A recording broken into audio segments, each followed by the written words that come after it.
Permanent hair removal at Anos. Flat 25% off. Call 970-389919.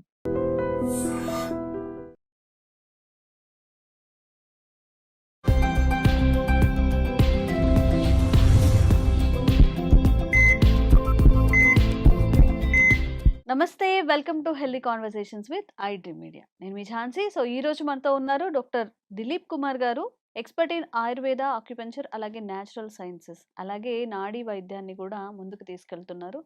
So నార్మల్గా house వైఫ్స్ని తీసుకుంటే చాలా మందిలో ఉన్న ప్రాబ్లం బీపీ ఇష్యూస్ ఉంటాయి. Either it is low BP or high BP. BP అంటే ఏంటి? అసలు ఈ బ్లడ్ ప్రెషర్ని మనం ఎలా కంట్రోల్ చేసుకోవచ్చు? మన జీవనశైలిలో మార్పులా, లేకపోతే డే టు డేలో ఉండే స్ట్రెస్ మేనేజ్మెంట్ చేయడం కుదరట్లేదా?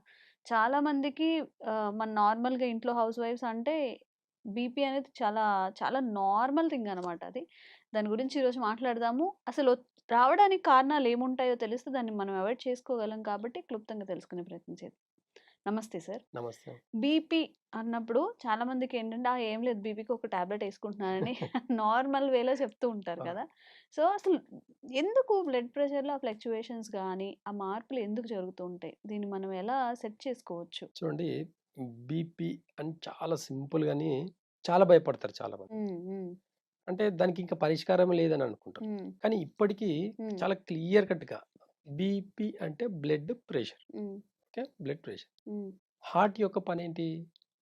అన్ని ఆర్గాన్స్‌కి, ఉమ్, అన్ని టిష్యూస్‌కి, అన్ని సెల్స్‌కి బ్లడ్‌ని సప్లై చేయడం, ఎస్, పంప్ చేయడం. ఉమ్, చాలా క్లియర్‌గా బీపీకి చాలా క్లియర్‌గా అర్థమండి ఇది. ఉమ్, బాగా గుర్తుపెట్టుకోండి. ఉమ్, ఎవ్వరికి అంటే తెలిసి అలా ఉంటారా తెలియక అని నేనైతే క్లియరెన్స్ ఇస్తాను ఈరోజు. ఉమ్, బీపీకి అర్థమేంటసలు. ఉమ్, హార్ట్ అనేది మన బాడీలో అన్ని ఆర్గాన్స్‌కి, టిష్యూకి, సెల్స్‌కి బ్లడ్‌ని పంప్ చేయడం ఉమ్, బీపీ అంటారు. ఉమ్, ఓకేనా? ఉమ్, బ్లడ్ అనేది ప్రెషర్. ఉమ్, ఎగ్జాంపుల్, ఇప్పుడు బీపీ ఎక్కువయింది. ఉమ్, లివర్ బాలేదనుకుందాం ఎగ్జాంపుల్. ఉమ్, లివర్ ఏదో ఇన్‌బాలెన్స్ ఉంది. ఉమ్, కిడ్నీ ఇన్‌బాలెన్స్ ఉంది. ఉమ్, లేదంటే స్టమక్, ప్యాంక్రియాస్ ఇన్‌బాలెన్స్ ఉంది. ఉమ్, జనరల్‌గా చూస్తే షుగర్ ఉండే వాళ్ళకు కామన్‌గా గూడంగా బీపీ గూడా ఉంటుంది. ఓకే, షుగర్ పేషెంట్‌లకు ఉమ్, బీపీ గూడంగా కామన్‌గా అటాచ్ అవుతుంది. ఉమ్, రీజన్ ఎక్కడ వస్తుందనంటే కరెక్ట్ క్లియర్‌గా ఎక్కడ ప్రాబ్లమ్స్ వస్తున్నాయంటే ఉమ్, ఉమ్, హార్ట్ ఉమ్, ఎగ్జాంపుల్ ఇప్పుడు లివర్‌కి బాలేదనుకోండి. హార్ట్ లివర్‌కి ఎక్కువ కొంచెం ఫోర్స్‌తో బ్లడ్‌ని సప్లై చేస్తుంది. ఉమ్, ఈ హార్ట్ లివర్‌కి బాలేదు కాబట్టి ఎక్కువ ఫోర్స్‌గా బ్లడ్‌ని సప్లై చేయడంని ఈ ప్రాసెస్ పేరు బీపీ. ఓకే. ఈ బీపీ అనేది డిసీజ్ కాదు. ఓకే. ఓకే. చాలా క్లియర్‌గా అంటే హ్మ్. జనాలకి ఇది చాలా మందికి తెలియదు.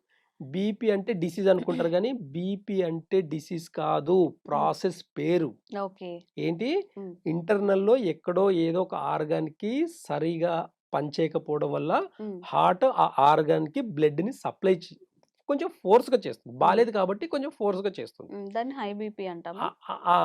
ఎక్కువ ఫోర్స్‌గా చేస్తేనేమో హై హై బీపీ, బీపీ. కొంచెం స్లోగా పంపియడంని లో బీపీ. ఓకే. ఈ రెండిట్లో ఏది డేంజర్? అయితే హ్మ్. 2 డేంజరే. హ్మ్. లేడీస్‌లో ఎక్కువ మట్టుకు చూస్తే లో లో బీపీ బీపీ ఉంటుంది. ఉంటుంది. యెస్. మగవాళ్ళలో ఎక్కువ మట్టుకు చూస్తే హ్మ్. హై బీపీ ఉంటుంది. హ్మ్. దీంట్లో కూడా చాలా సింపుల్ మళ్ళీ. హ్మ్.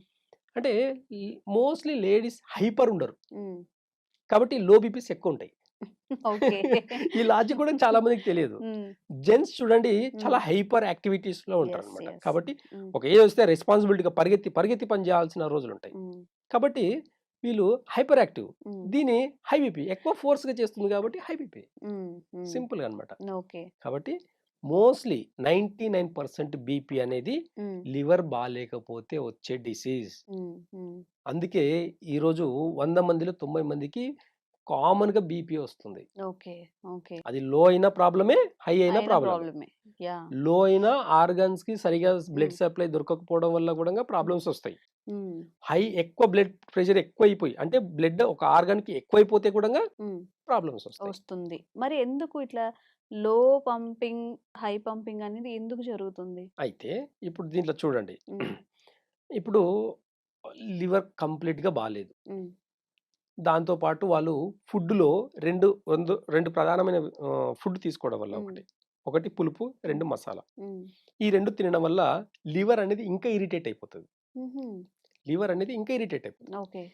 లివర్‌కి పులుపు పడదు, హ్మ్. మసాలాలు పడవు. హ్మ్. ఆయిల్ ఫుడ్స్ ఇలాంటి ఫ్రైస్ ఇలాంటివన్నీ పడవు. హ్మ్. హ్మ్. కాబట్టి ఏమవుతది? అక్కడ తన పనితనాన్ని కోల్పోవడమే కాకుండా హ్మ్.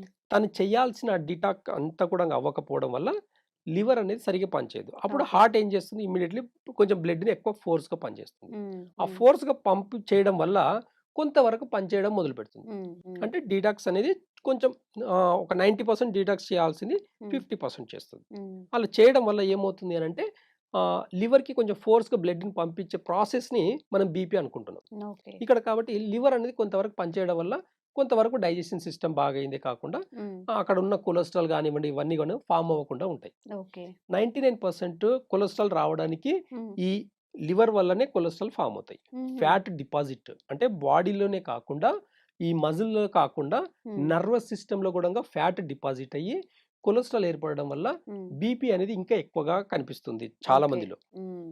వీటిని తగ్గించుకోవాలంటే హ్మ్. లివర్ అనేది మనం ఫుడ్‌తో కంపేర్ చేసుకుంటాం. హ్మ్. కాబట్టి హ్మ్. ప్రతి ఫుడ్ కూడంగా లివర్ మీదనే ఎఫెక్ట్ పడుతుంది కాబట్టి హ్మ్. ప్రతి ఫుడ్ కూడంగా డైజెషన్ చేయాల్సిన ప్రాసెస్ అంతా కూడంగా లివర్ గాల్ బ్లాడరే కాబట్టి హ్మ్. ఈ 2 సెట్ అవ్వాలంటే డైజెషన్ సిస్టమ్‌ని మంచిగా చేసుకోవాలంటే ఒకే ఒక దారి వెజిటబుల్స్‌ని బాయిల్ చేసుకొని తినడం. హ్మ్. ఫ్రైలు కాదండి. హ్మ్. హ్మ్. మసాలాలేసి, పులుపులేసి, చింతపండు పులుపేసేసి ఇలాంటి ఫుడ్ కాకుండా హ్మ్. ఒక 4 వీక్స్ గన మనం అన్ని వెజిటబుల్స్‌ని, అన్ని రకాల వెజిటబుల్స్‌ని హాఫ్ బాయిల్ చేసి తినడం వల్ల లివర్ అనేది ప్రాపర్‌గా పనిచేస్తుంది. ఓకే. ప్రెషర్ అనేది తగ్గుతుంది. హ్మ్. ఈ డైజెషన్ సిస్టమ్ చాలా ఇంప్రూవ్ అవుతుంది. ఇలాంటి పేషెంట్‌లో 4 వీక్స్ గన అబ్జర్వ్ చేస్తే హ్మ్. కంప్లీట్‌గా బీపీ అనేది, ప్రెషర్ అనేది కంప్లీట్‌గా తగ్గిపోతుంది. కొలెస్ట్రాల్ తగ్గుతుంది. ఫ్యాట్ తగ్గుతుంది. వెయిట్ లాస్ అవుతాం. ఇవన్నీ చాలా రకాలైన బెనిఫిట్స్ ఉంటాయన్నమాట. ఓకే. ఈ అవగాహన లేకపోవడం వల్ల చాలామంది బీపీకి టాబ్లెట్ ఏస్తున్నారు. హ్మ్. ఆ ప్రెషర్‌ని తగ్గిస్తుందని మనం అనుకుంటున్నాం కానీ, ఖచ్చితంగా అది తగ్గించడం కాదు గదా! మనల్ని ఒక భ్రమలో పెట్టడమే కాకుండా, హ్మ్. మనకు ఎంత బీపీ టాబ్లెట్ ఏసుకున్నా చూడండి పెరాలిసిస్ వస్తుంది. హ్మ్. హార్ట్ స్ట్రోక్స్ అలాగే వస్తున్నాయి. మరి బీపీ టాబ్లెట్ ఏసుకుంటే ఇవన్నీ రాకూడదని అనుకుంటే, బీపీ టాబ్లెట్ వాడే వాళ్ళకి ఈ ప్రాబ్లమ్స్ వస్తున్నాయి. ఎందుకు మరి? హ్మ్. ఎందుకంటే మనం తినే లైఫ్ స్టైల్, మనం తినే ఫుడ్‌లో ఎక్కువ మటుకు గ్యాస్ట్రిక్ ప్రాబ్లమ్ ఉండే ఫుడ్ తినడం వల్ల గానివ్వండి, ఓకే. మసాలాలు ఎక్కువ తినడం వల్ల కానివ్వండి, హ్మ్. ప్లస్ పులుపు వస్తువులు ఎక్కువ తింటే కూడా లివర్ అనేది పాడవుతుంది. హ్మ్. ఇలాంటి వస్తువులు తినడం వల్ల గ్యాస్ట్రిక్ ప్రాబ్లమ్ వల్ల బ్లడ్ సప్లై అంటే నర్వస్ సిస్టమ్‌లో బ్లడ్ సప్లై బదులు హ్మ్. విండ్ గాలి ఎక్కువైపోయి గ్యాస్ట్రిక్ ప్రాబ్లమ్ వల్ల గాలి ఓహ్! ఎక్కువైపోయి హ్మ్. రక్తంతో పాటు గాలి కూడా ఎక్కువ అవ్వడం వల్ల బీపీ అనేది ఎక్కువ తక్కువ అవుతుంది. హ్మ్. వీటితో జాగ్రత్తగా ఉండాలంటే హాఫ్ బాయిల్ చేసిన వెజిటబుల్స్‌ని ఒక 4 వీక్స్ తీసుకోవడం వల్ల హ్మ్. మన డైజెషన్ సిస్టమ్ బాగయ్యేదే కాకుండా హ్మ్. ఫ్యాట్ అనేది డిపాజిట్ అవ్వదు. ఓకే. కొలెస్ట్రాల్ డిపాజిట్ అవ్వదు. హ్మ్. ఇదంతా కూడంగా మళ్ళీ మోషన్ ద్వారా ఫ్రీగా అవ్వడమే కాకుండా యూరినేషన్ కూడంగా అంటే కిడ్నీస్ కూడంగా లివర్ ఒక్కటి బాగుందంటే దాని కింద ఉండే కిడ్నీస్, యూరినరీ బ్లాడర్ కూడంగా చాలా ఫ్రీగా ఉంటుంది. హ్మ్. ఓవర్‌లోడ్ అనేది అవ్వదు. ఎందుకంటే ఇప్పుడు చూడండి ఎగ్జాంపుల్‌గా మనం ప్రోటీన్ ఫుడ్ తిందామనుకోండి. హ్మ్. ఈ ప్రోటీన్ అంతా కూడంగా కిడ్నీ మీద ఓవర్‌లోడ్ అవుతది. హ్మ్. ఈ డైజెషన్ కాదు. ప్రోటీన్ కొంతమందికి ప్రోటీన్ చాలా హెల్త్‌కి చాలా మంచిదనుకుంటాం. హ్మ్. హ్మ్. డైజెషన్ సిస్టమ్ బాలేనప్పుడు ప్రోటీన్ ఫుడ్ తింటే రివర్స్ అవుతదండి. ఓకే. అందుకే చాలా మందికి ఎంత ప్రోటీన్ ఫుడ్ తిన్నా, ఎగ్స్ తిన్నా మోకాళ్ళ నొప్పులు ఇవన్నీ గూడంగా హ్మ్. బోన్ రిలేటెడ్ సంబంధించిన ప్రాబ్లమ్స్, గైనీకి సంబంధించిన ప్రాబ్లమ్స్ ఎక్కువవుతాయి. హ్మ్. హ్మ్. కాబట్టి ప్రోటీన్ తింటేనే హెల్తీగా ఉంటామని అనుకోవడం కరెక్ట్ కాదు. హ్మ్. ఫస్టు ఏ ఏ డిసీజ్‌కైనా సరే ఫస్ట్ డైజెషన్ సిస్టమ్ బావుందా లేదా అని మాత్రం చెక్ చేసుకోవడం అనేది హ్మ్. చాలా కరెక్ట్ అనే పద్ధతి ఓకే. అన్నమాట. ఓకే. ఇప్పుడు ఈ డైజెషన్ సిస్టమ్‌ని క్లీన్ చేసుకోవాలి. కరెక్ట్‌గా ఉందా లేదంటే డీటాక్సిఫికేషన్‌కి చేసుకోవాలి. వెళ్ళాల్సొస్తుంది మనం. ఇప్పుడు నేచురల్‌గా ఇంట్లోని డీటాక్సిఫికేషన్ మెథడ్స్ ఏమైనా ఉన్నాయా? అదే నేను చెప్తున్నా. హ్మ్. జస్ట్ వెజిటబుల్స్‌ని అన్ని రకాల వెజిటబుల్స్‌ని హాఫ్ బాయిల్ చేసుకొని తినడం వల్ల హ్మ్. లివర్ అనేది క్లీన్ అవుతుంది. ఎన్ని రోజులు 4 తినాల్సొస్తుంది? వీక్స్. 4 4 వీక్స్. వారాలు తింటే ఇంకేం చాలు. తీసుకోకూడదా? అంటే అంటే ఇప్పుడు చూడండి మనం ఏం చేస్తాము ఒక ప్లేట్‌లో రైస్ ఫస్ట్ పెట్టుకుంటాం. హ్మ్. దాని పక్కన కొద్ది రైస్ పెట్టుకుంటాం. అవును. అలా కాకుండా హ్మ్. రైస్ బదులు రైస్ క్వాంటిటీ అంత వెజిటబుల్స్ పెట్టుకొని వెజిటబుల్ క్వాంటిటీ అంత రైస్ పెట్టుకొని తినండి. ఓకే. ఓకే. ఆటోమేటిక్‌గా హ్మ్. కంప్లీట్‌గా నార్మల్ డైజెషన్ అనేది నార్మల్ అవుతుంది. అది. ఓకే. సో, మనకి ఆహ్, అండ్ ఇప్పుడు మనకి ఇప్పుడు మెడిసిన్ గూడా కావాలి. మీరు ఓన్లీ దాని గురించే మాట్లాడుతున్నారు. ఏదైనా మెడిసిన్ చెప్పండి మేము వాడతాం కదా! అంటూ అయితే ఉంటారు. ఆయుర్వేదంలో మేము హ్మ్. హ్మ్. నాడి చూసి హ్మ్. బీపీ ఎక్కువుందంటే 2 ప్రధానమైన కారణాలుంటాయి. హ్మ్. కొంతమందికి బ్రెయిన్ మీద ఎఫెక్ట్ పడతది. కొంతమందికి హార్ట్ మీద ఎఫెక్ట్ పడతది బీపీ హ్మ్. వల్ల. హ్మ్. బీపీ వల్ల వచ్చే రెండే 2 ఈ డిసీజెస్ ఒకటి హార్ట్, 2 బ్రెయిన్. హ్మ్. ఇంకా చాలా రకాలైన సైడ్ ఎఫెక్ట్స్ ఉంటాయి. హ్మ్. కాకపోతే ప్రధానంగా ఎక్కువ మట్టుకు చూస్తే ఎక్కువ మందిలో చూసుకుంటే ఈ రెండే ప్రాబ్లమ్స్ వస్తుంటాయి. హ్మ్. వాళ్ళకు నాడి చూసి మేము హ్మ్. ఈ నాడిలో వాళ్ళకు ఎక్కడ హార్ట్ మీద ప్రెషర్ ఎక్కువుందా? లేకపోతే బ్రెయిన్ మీద ప్రెషర్ ఎక్కువుందా? హ్మ్. ఈ నాడి చూస్తేనే తెలిసిపోతది మాకు. హ్మ్. కాబట్టి నాడి చూసి వాళ్ళకు దాన్ని బట్టి ఒకవేళ నాడి చూసినప్పుడు కొంతమందికి లంగ్స్ బాలేకపోవడం వల్ల బ్లడ్ ప్రెషర్ ఎక్కువవుతుంది కొంతమందికి. కొంతమందికి లివర్ బాలేకపోవడం వల్ల ప్రెషర్ ఎక్కువవుతుంది. ఇప్పుడు లివర్ బాలేకపోతేనేమో హార్ట్‌కి సంబంధించిన డిసీజ్ వస్తది. లంగ్స్ బాలేకపోతే బ్రెయిన్‌కి సంబంధించిన డిసీజెస్ వస్తాయి. బ్రెయిన్‌కి సంబంధించిన డిసీజ్ అంటే పెరాలసిస్. ఒకవేళ లివర్‌కి సంబంధించిన డిసీజ్ చూస్తేనేమో హార్ట్ అటాక్ అన్నమాట. ఈ ప్రధానమైన కారణాలు మేము నాడిని చూసి వాళ్ళకి తగినట్టుగా మెడిసిన్స్ ఇస్తాం. ఓకే. అంటే దీంట్లో కూడా 2 మళ్ళీ సెపరేట్‌గా చూస్తే హార్ట్‌కి సంబంధించిన ప్రాబ్లమ్స్ ఉన్నాయంటే సర్పగంధ ఇస్తాము. ఒకవేళ బ్రెయిన్‌కి సంబంధించిందైతేనేమో బ్రెమివటి అని టాబ్లెట్ ఇస్తాం. దీంతో పాటు కాంబినేషన్స్ కూడా టాబ్లెట్ ఇవ్వడం వల్ల చాలా హెల్తీగా అంటే బ్రెయిన్ స్ట్రోక్స్ నుంచి తప్పించుకోవడం గానివ్వండి, హార్ట్ స్ట్రోక్ నుంచి తప్పించుకోవడం గాని జరుగుతుందన్నమాట.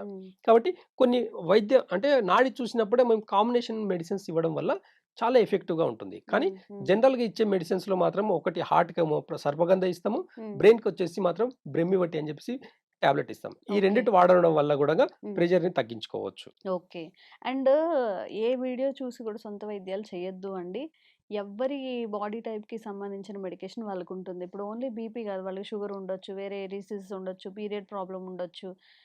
ఇలాంటి ఇష్యూస్ ఉంటాయి కాబట్టి ఆయుర్వేదం అయినా సరే ప్రాపర్‌గా ఏదైనా సరే. డాక్టర్ త్రూ వెళ్తేనే మంచిది. సో, అలాగే మీరు కూడా మెడికేషన్ ట్రై చేయండి. సొంత ప్రయోగాలైతే అస్సలు చేయొద్దు. మీకు ఇలాంటి ఇంకెలాంటి సమస్యలున్నా గాని కామెంట్ చేయండి. తప్పకుండా దిలీప్ గారి త్రూ మళ్ళీ క్లారిఫై చేసే ప్రయత్నం చేస్తాం. నమస్తే అండి. థాంక్స్. వంటకి మనం కుకింగ్ ఆయిల్ వాడాలి అంటే కొబ్బరి నూనె అయితే వాడము. అవును. వేరుశనగ నూనె ఇలాంటివి. కొబ్బరి నూనె వాడడం మంచిదేనా? చాలా మంచిది కొబ్బరి నూనె. ఒకటే ఏంటంటే మనకి అలవాటు లేదు. ఇప్పుడు కేరళ సైడ్ వాళ్ళు కంప్లీట్లీ కొబ్బరి నూనెతోనే అన్నీ చేస్తారు. కుకింగ్ దాంతోనే ఉంటుంది, హెయిర్ ఆయిల్, హెయిర్ అప్లికేషన్ దాంతోనే ఉంటుంది, ఒంటికి రాసుకోవాలన్నా అదే ఉంటుంది, కాస్మెటిక్స్లో అంతా కూడా కొబ్బరి నూనె ఉంటుంది. సో కోర్స్ వాళ్ళకి కొబ్బరి అక్కడే పండుతుంది కాబట్టి లోకల్ క్రాప్ అంతగా ఉంటుంది కాబట్టి వాళ్ళు కొబ్బరి అలా వాడడము ఉంటుంది. ప్లస్ వాళ్ళ క్లైమాటిక్ కండిషన్స్కి ఆ కొబ్బరి నూనె వాళ్ళు అది వాడడము అండ్ వాళ్ళ హెల్త్ కూడా చూడండి అంతే బాగుంటుంది. అవును. అయితే ఇప్పుడు అందరూ కొబ్బరి నూనె వాడండి, అసలు అది మంచిదా కాదా అని అంటే యాక్చువల్లీ చెప్పాలి అని అంటే కొబ్బరి నూనె చాలా మంచిది. ఎందుకు అని అంటే కొబ్బరి నూనెలో అది ఒక సాచురేటెడ్ ఫ్యాటే అన్నమాట. కానీ సాచురేటెడ్ ఫ్యాట్స్ అంత మంచిది కాదు హార్ట్కి అని చెప్తాము. కానీ ఇందులో కొబ్బరి నూనెలో ఉండే ఆ saturated fats good fatty acids ఉంటాయి అందులో, కాబట్టి అది హెల్త్కి చాలా మంచిది. అందులో మీడియం చైన్ ఫ్యాటీ యాసిడ్స్ ఉంటాయి, ప్లస్ లారిక్ యాసిడ్ అనే ఒక కాంపోనెంట్ ఉంటుంది అనమాట. సో దాని మూలాన కొబ్బరి నూనె మనం కన్జ్యూమ్ చేస్తే మన మెటబాలిక్ రేట్ అనేది పెరుగుతుంది అండ్ ఎనర్జీ లెవెల్స్ని కూడా చాలా బాగా బూస్ట్ చేస్తుంది ఈ కొబ్బరి నూనె. సో కొబ్బరి నూనెతో వంట చేయడము లేకపోతే కొబ్బరి నూనెని డైరెక్ట్గా తీసుకోవడము కూడా చాలా మంచిది. కాకపోతే దానికి ఒక పద్ధతి ఉంది. ప్లస్ శ్రేష్టమైన కొబ్బరి నూనె అని అంటే గనక virgin coconut oil, cold pressed virgin coconut oil. So అది వాడడం ఈజ్ మోర్ బెటర్ అనమాట. ఇప్పుడు రిఫైన్డ్ దాన్ని కూడా ప్రాసెస్లో రిఫైన్ చేసామనుకోండి, మళ్ళీ అందులో కొబ్బరి నూనె ఒకటే, సన్ఫ్లవర్ ఆయిల్ అయినా ఒకటే. సో ఆ బెనిఫిట్స్ మనకి దొరకవు. కాబట్టి కొబ్బరి నూనెని ఇన్ఫ్యాక్ట్ ఎవరైనా కానివ్వండి, వెయిట్ లాస్ అవ్వాలనుకున్న వాళ్ళు, లేకపోతే ఈవెన్ డయాబెటిక్స్ కానివ్వండి, లేకపోతే హైపర్ టెన్షన్ ఉన్న వాళ్ళైనా కానివ్వండి, కొబ్బరి నూనె as a dose of medicine in the morning పొద్దున్నే పరగడుపున ఒక 1 టీ స్పూన్ స్లోలీ దాంతో స్టార్ట్ చేసి 1 టేబుల్ స్పూన్ దాకా వెళ్ళొచ్చు అనమాట.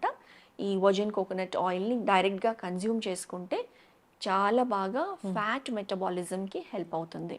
కొబ్బరి నూనె పరగడుపున తీసుకుంటే 1 table spoon of coconut oil చాలా మంచిది. చాలా మంచిది. స్కిన్ కి కూడా ఇది చాలా మంచిది.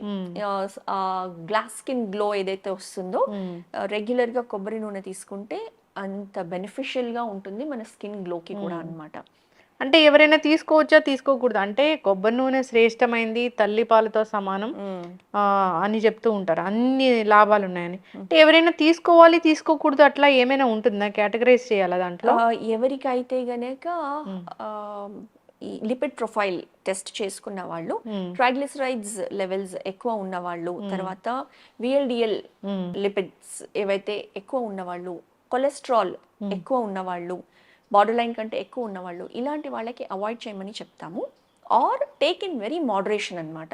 ఇప్పుడు 1 టీ స్పూన్ అనేది ఎవరైనా తీసుకోవచ్చు, అది హార్మ్లెస్. బట్ అంతకంటే ఎక్కువ 1 టీ స్పూన్ అని అంటే hardly we can say 2 to 5 ml అనమాట. అంతకంటే ఎక్కువ తీసుకోవాలి అని అనుకున్న వాళ్ళు మాత్రం కంప్లీట్లీ డాక్టర్ పర్యవేక్షణలోనే తీసుకోవాలి, లేకపోతే అవాయిడ్ చేయాలి.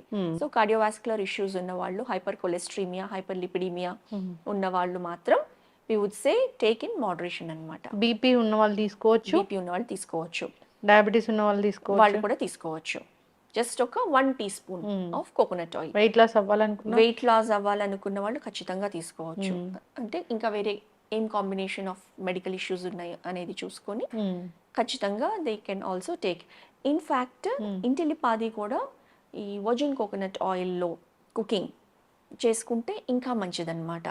బికాజ్ మనము అదర్వైజ్ యూస్ చేసే ఆయిల్స్, ఇప్పుడు వేరుశనగ నూనె కానీ సన్ఫ్లవర్ ఆయిల్ కానివ్వండి, చాలా వరకు ఇవి యూస్ చేస్తాము. అదే ఆయిల్స్ మార్చి యూస్ చేయాలి అని అంటే కనుక రైస్ బ్రాన్ ఆయిల్ కానివ్వండి, లేకపోతే నువ్వుల నూనె, ఆవ నూనె, ఇవి మనకు ఆప్షన్స్ ఉన్నాయి.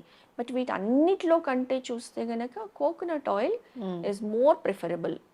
అపార్ట్ ఫ్రమ్ మన కౌఘీలో కూడా సాచురేటెడ్ ఫ్యాట్స్ ఉంటాయి. సో అది కానివ్వండి, మీరు అన్నట్లు తల్లి పాలతో సమానమైన గుణాలు కలిగింది కోకోనట్ ఆయిల్ అన్నమాట.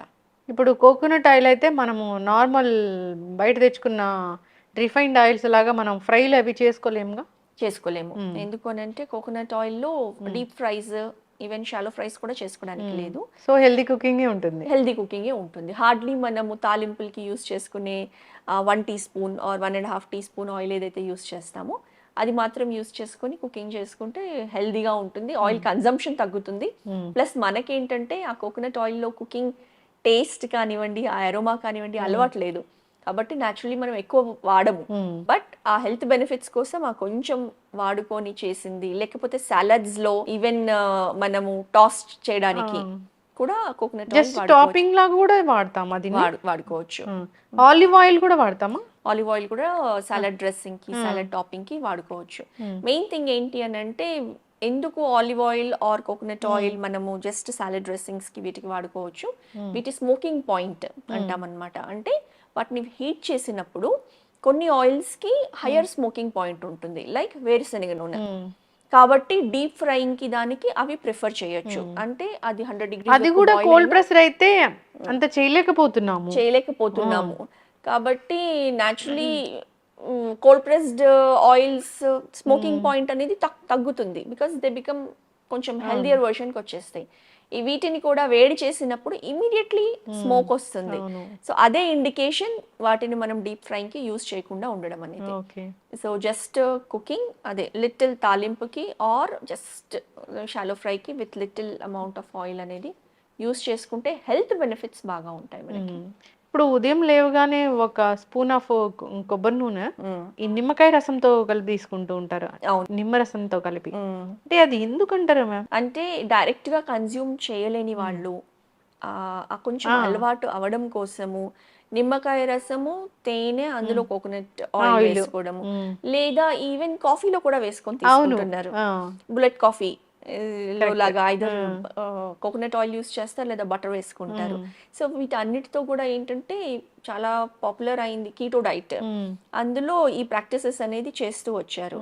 సో దాంతో ఏమవుతుంది అంటే directly fat metabolism or fat burning capacity అనేది బాడీలో ఇంక్రీజ్ అవుతుంది. Internally first fat cells target అవుతాయి, ఎస్పెషల్లీ మన abdomen fat or visceral fat దేన్నైతే అంటామో. మన బాడీలో ఉన్న ఇంటర్నల్ ఆర్గన్స్ ఏవైతే ఉన్నాయో, heart, liver, lung, pancreas, digestive system, దాని చుట్టూతో ఉన్న ఫ్యాట్ని మనం విసరల్ ఫ్యాట్ అంటాము. సో విసరల్ ఫ్యాట్ ఎప్పుడైతే పెరుగుతుందో అది increased risk of heart or cardiac డిసీజెస్కి దారితీస్తుంది. కోకోనట్ ఆయిల్ తీసుకోవడంతో ఈ విసరల్ ఫ్యాట్ని డైరెక్ట్గా అది టార్గెట్ చేస్తుంది. సో ఈ అబ్డామినల్ ఆర్ విసరల్ ఫ్యాట్ అనేది తగ్గుతుంది అనమాట. ఓకే, వెయిట్ లాస్ కోసం అయితే బాగా పనిచేస్తుంది. కోకోనట్ ఆయిల్లో ఉన్న ఔషధ గుణాలు ఇంకా దేనిలో లేవు. ఇంకా తల్లిపాలతో సమానం అంటే ఇంకా దాన్ని మనము చెప్పలేము అసలు ఇట్లా ఉంటుందని. ఎవరైనా తీసుకోవచ్చు. కాకపోతే మీరు అన్నట్లు కార్డియోవాస్కులర్ ఇష్యూస్ ఉన్న వాళ్ళు మాత్రం జాగ్రత్తగా ఎక్కువ క్వాంటిటీ కాకుండా వెరీ లిటిల్ క్వాంటిటీ తీసుకోవచ్చు. కుకింగ్ కూడా దీన్ని వాడచ్చు, జనరల్గా కూడా నార్మల్గా కూడా తీసుకోవచ్చు. సో బెల్లీ ఫ్యాట్ అనేది అందరికీ ఉంది కాబట్టి అందరూ తీసుకోవాలి ఖచ్చితంగానండి. ఏదైనా కానీ హెల్తీగా ఉండాలి. హెల్తీ ఫుడ్స్ మనం తీసుకుంటే కనుక మన హెల్త్ అనేది బాగుంటుంది. నిజంగా చాలామంది రకరకాల పికిల్స్, వేడి వేడి టీ, కాఫీలు ఇలాంటివి తీసుకోవడం వల్ల క్యాన్సర్లు వస్తున్నాయని కూడా చెప్తూ ఉన్నారు మ్యామ్. అవునండి. సో పొట్టలో వచ్చే క్యాన్సర్స్కి మెయిన్ కారణాలు ఏంటంటే ఆ పచ్చళ్ళు, వేడి వేడిగా తీసుకోవడాలు, అలాంటివే మెయిన్ రీజన్స్ అని చెప్తూ ఉన్నారు. సో హెల్తీ హ్యాబిట్స్ చేసుకోవాలి. సో మీరు అన్నట్లు కోల్డ్ ప్రెస్డ్ కోకోనట్ ఆయిల్ మంచిది, చాలా మంచిది, స్కిన్కి మంచిది, బాడీకి మంచిది, హెయిర్కి మంచిది, అన్ని రకాలుగా కోకోనట్ ఆయిల్ బరువు పెరగకుండా బరువు తగ్గించడానికి కూడా దీన్ని చాలా వాడుకోవచ్చు. మంచిది. అది చక్కటి ఇన్ఫర్మేషన్ మ్యామ్. సో అలవాటు లేకపోయినా కొంచెం కొంచెంగా అలవాటు చేసుకోవచ్చు, మోడరేషన్ గా తీసుకోవచ్చు. చిన్నగా 1 టీ మ్మ్. స్పూన్ అయితే ఎవరైనా తీసుకోవచ్చు. అదొక మెడిసిన్ లాగా పనిచేస్తుంది, ఒక ఔషధం తీసుకున్నట్లే అన్నమాట. ఎస్, బీపీలు షుగర్లు అందరికి ఉన్నాయి కాబట్టి అందరూ కూడా తీసుకోవచ్చు. తీసుకోవచ్చు, అదేం ప్రాబ్లం లేదు. చక్కటి ఇన్ఫర్మేషన్ అండి, ధన్యవాదాలు. నమస్తే అండి. Sir, one life lesson what medicine has taught you. whatever you can do without expecting. But I really believe మన పాజిటివ్ యాటిట్యూడ్ ఉంటేనే మనం ఏదైనా సాధించగలం. గట్ ని మనం కరెక్ట్ గా డీల్ చేసినట్లయితే అది మనకి పాజిటివ్ హార్మోన్స్ ని రిలీజ్ చేస్తుంది. షుగర్ వచ్చిన వాళ్ళ పరిస్థితి ఏంటి? పొట్ట దగ్గర పెరిగితే దాన్ని ఆండ్రాయిడ్ అంటారు, ఆండ్రాయిడ్ ఫోన్ కదా. అసలు థాట్స్ ఎందుకు వస్తాయి? బ్రెయిన్ డెడ్ అంటే దానికి ప్రపంచం అంతా కూడా కొన్ని నిర్దిష్టమైనటువంటి లక్షణాలు ఉంటాయి. మానసికంగా ధైర్యంగా ఉంటే క్యాన్సర్ జయించవచ్చు. You are a doctor for a cause sir, అంతే. వాళ్ళకి వచ్చిన ఆదాయం కాకుండా ఫ్రీ సర్వీస్ ఎంతమందికో చేస్తుంది.